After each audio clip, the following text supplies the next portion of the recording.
Hey folks, welcome back to the Angler's Footprint. So listen, I wasn't going to do an episode on this, but with all the hoopla since the end of the Bassmaster Classic this last week, it's all over the bass fishing world. And I didn't want to do an episode about forward-facing sonar, at least not this kind. But I felt like I needed to.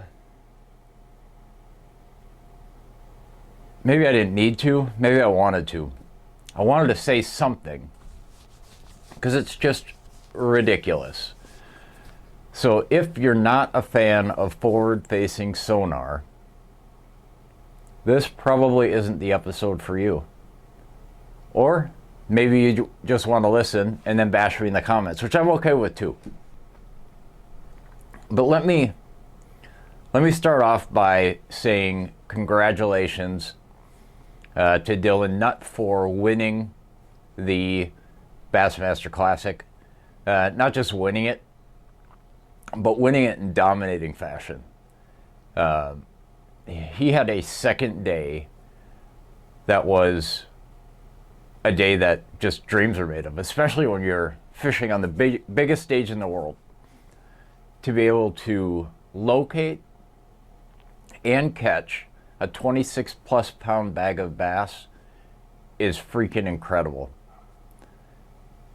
He beat some of the best anglers in the world. And he's 22. Now the controversy comes in, like usual, whenever any of these young kids win a tournament, place high, whatever, they get no credit. They got lucky. Had they not had forward-facing sonar, they wouldn't have won. And that is the biggest bunch of garbage ever. Think about it.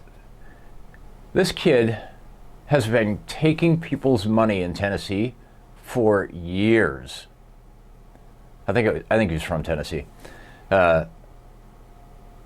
Years before he ever had forward-facing sonar. He won the College World Series, the Bassmaster College World Series, whatever they call it. The kid is an absolute hammer.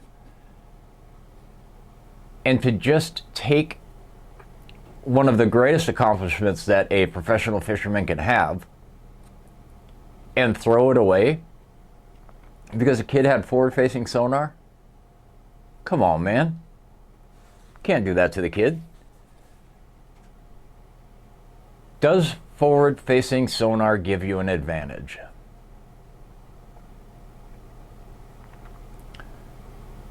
No. It doesn't. Everyone has it.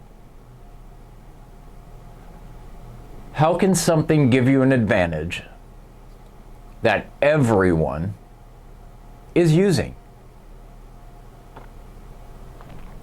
It's impossible. Now, do some people know how to use it better than others? Sure. But he beats some of the best in the world and guys that are incredible with forward-facing sonar.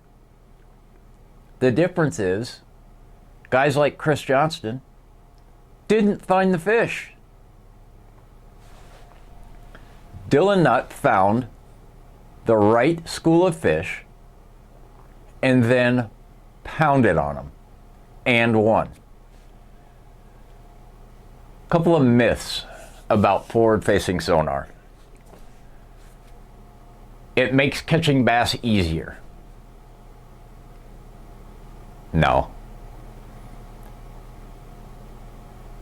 I can't tell you how many times I have sat in my boat, looked at my live sonar, and wasted hours throwing at fish that I couldn't get to bite. Because sometimes they just won't bite. Regardless of what you throw at them, they just won't bite. You can see how they're reacting. You can see what kind of mood they're in, roughly. You can tell what kind of baits to throw at them, just based on the way they're reacting. But you can't make them bite. You don't turn your forward-facing sonar on and have them jump in the boat. Like, it's the most nonsensical thing that I can think of. Myth number 2 about forward-facing sonar. It's ruining the bass fishing industry. Ruining tournament fishing. I think the recent data, viewership, people coming out to see the tournaments, I think that proves that wrong without me having to say anything. And I could do some fancy math on a whiteboard, but I'm not going to. There are more people tuning into bass now than ever. I think forward-facing sonar has done the opposite. I think it has sparked a greater draw to professional bass fishing because of the controversy. The problem is the people that hate it, although I believe they're in the minority, are really loud. And so often that's what you hear. You've got guys out there like, I'm not going to say any names, it's not important. But they talk about how it should be banned. And they bash them online. And they write big stories on Facebook about how it's ruining the fishing industry. It's not. I promise you it's not. I think it's brought more eyes to professional bass fishing than anything else. Again, you think about giving a person an advantage when the true definition of that is doing something or having something that no one else has or can get to get an edge over your competition. Everybody can get it. Everybody has it. Again, some people can just use it better. Now, when you think about this last tournament, so the Bassmaster Classic, the granddaddy of them all, biggest stage in bass fishing, $300,000 top prize, while 57 other anglers were out bow hunting or turkey hunting or duck hunting or doing other things. Dylan Nutt was out on the lake, pun intended, trying to crack the code, putting in hours and hours and hours of research and practice to try and figure out exactly what he was going to do during the tournament. And again, during the practice period, spending every minute he could spend on the water. And that's why he won.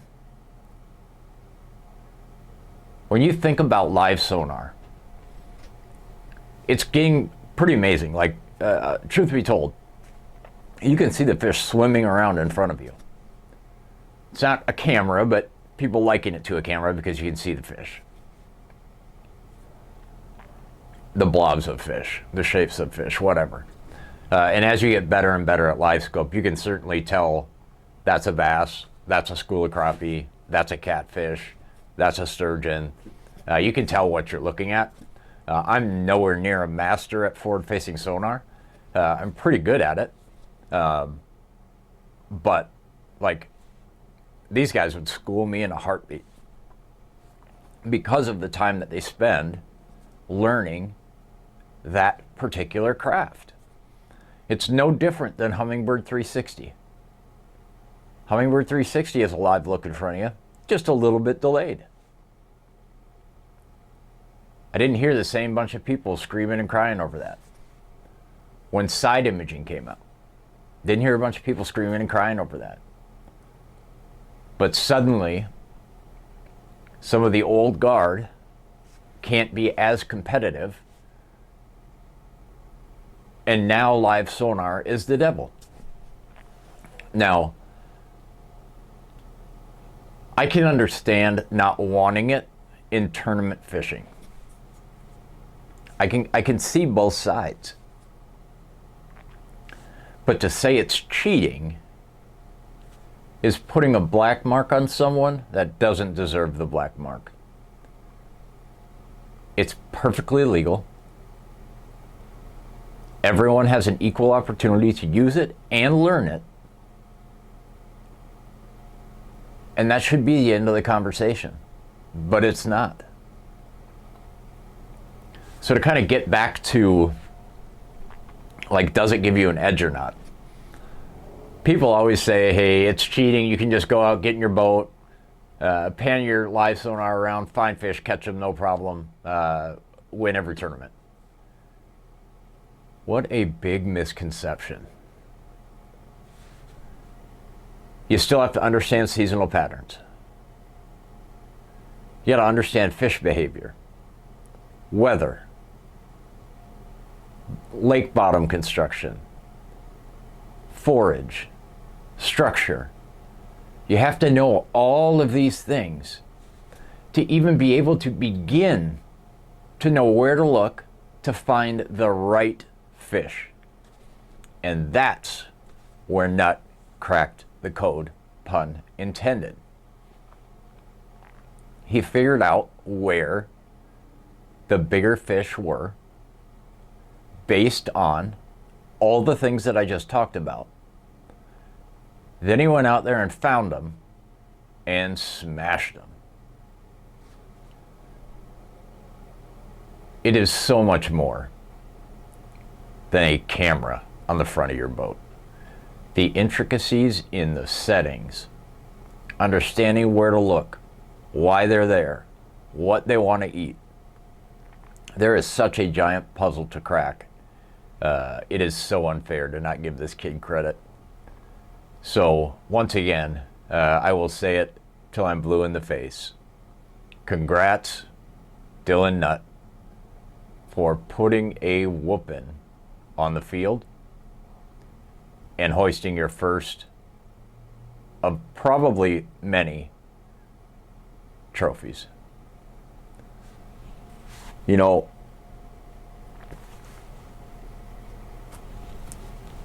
the way I think about forward-facing sonar as a whole is, for me as an angler, it makes me more efficient. So I fish more out of a kayak now than I do a boat, because I sold my boat when we moved here to Maine. And when I go out fishing, I have a limited amount of time, being a weekend angler. Somewhat tournament angler. Just haven't gotten into any since I moved here to Maine. Hopefully that will change this next year.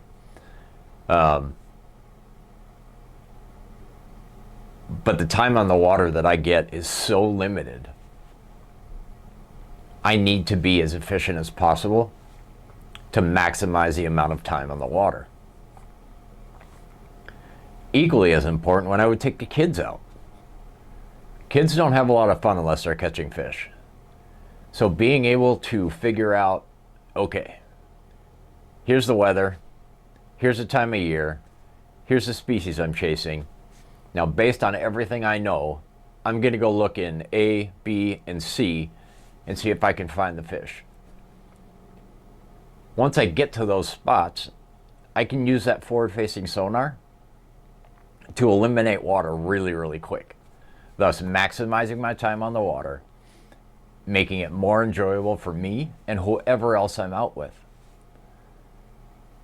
When I had my previous boat, I had a Skeeter Pro G 183, just an 18.5 foot bass boat. I had Garmin Livescope on it, and just like an absolute blast. I sold it when I sold my boat, but I still wanted some version of Livescope on my kayak. Because again, I have limited amount of time. So I bought an Old Town Sportsman Autopilot 120, and I have that paired up with an Eagle Eye 9, which is Lowrance's version of Livescope, minus a few beams. So I don't get quite the scope of view or the field of view that you do on some of the higher end units. But for $1,000, I get a graph with a decent sized screen, down imaging, forward live view, down live view, all out of one transducer that I don't have to move. It's a really slick design, and it's been really enjoyable to get to use. Great picture, just you don't have a big field of view. So for those of you out there that want an inexpensive version of Livescope, that Garmin Eagle Eye 9 is quite a value at what it is. So anyways, kind of a shorter video,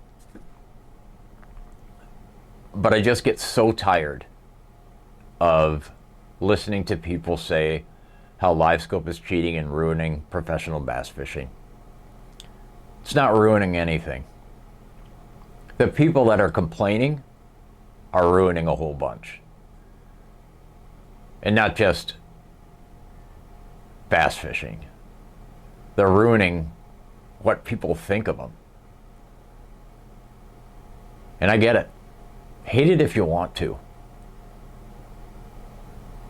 But give the kid his flowers. He earned that win. He busted his butt. He worked harder than everyone else. He found the fish that everyone else couldn't find. And he won. And for that, he deserves a lot of credit. Now, do I think Livescope belongs in professional bass fishing? And my answer on this might surprise a lot of people.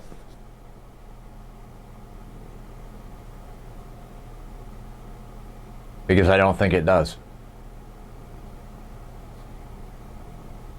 I think, just purely based on my love of the sport,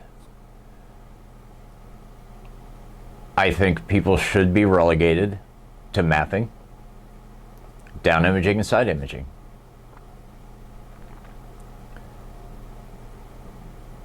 I think the same people would still be at the top of the scoreboards because they're anglers and that's what they do. But I wouldn't be mad if next year they came out and said, no Livescope in the Bassmaster Classic. Or no Livescope at all. Wouldn't make me mad, and it wouldn't surprise me. I don't really care. But what I care about is people bashing a technology, a perfectly legal technology, and then taking the credit away from these kids and guys, adults, that are winning these tournaments if they use live sonar. And that's just bullshit, like plain and simple. Everyone out there that's talking the smack knows who they are. In my opinion, they need to give Dylan Nutt an apology. Give the kid his flowers. He accomplished something that very few people get to accomplish. And he took the whole field to school. And he's just out of school. So give me your thoughts. What do you think? Good, bad, or indifferent? Do you think live sonar should be allowed in tournaments? Do you think it should be banned from tournaments? Do you think it should be banned altogether? I'd be interested to hear what you guys think. So until the next time, get out on the water, have a bunch of fun, catch a bunch of fish, tight lines, We'll see you on the next episode of The Angler's Footprint.